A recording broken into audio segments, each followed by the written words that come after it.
బిర్యానీ అనంగానే ఊరిలొస్తున్నాయా? హైదరాబాద్‌లో అడుగు పెట్టంగానే బిర్యానీ హోటల్ దిక్కు పానం గుంజుతుందా?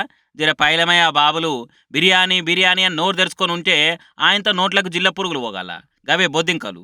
ఇగో ఓసారి ఇటు చూడుర్రి. పాపం వీళ్ళు కూడా గిట్లనే బిర్యానీ మీద బిగ్గర అభిమానం పెంచుకున్నారట. ఇక పానమాక జూబ్లీ హిల్స్‌లో ఓ రెస్టారెంట్‌కి పోయిర్రు. మాత్రం ఓ బిర్యానీ ఆర్డర్ చేసిర్రు. వేడి వేడి బిర్యానీ రాంగానే ఆ గుమగుమలకు తట్టుకోలేక తినుడు సురు చేసిరట. ముందే బిర్యానీ అయ్యే. సప్ప సప్ప తింటుంటే సయ్యిమని పండ్లకేదో తలిగిందట. ఏముంది ఏ లెగ్ పీస్ ముక్కనో అనుకోని ఓసారి ప్లేట్లున్న బిర్యానీని అటు ఇటు కలిపిరట. ఇంకేముంది అండ్లకెళ్ళి ఆటమైన జిల్ల పురుగు పిల్ల బయట పడ్డదట. "అరే అయ్యా! చికెన్ బిర్యానీ ఆర్డర్ చేస్తే ఇట్లా జిల్ల పురుగుల బిర్యానీ ఇచ్చినవా?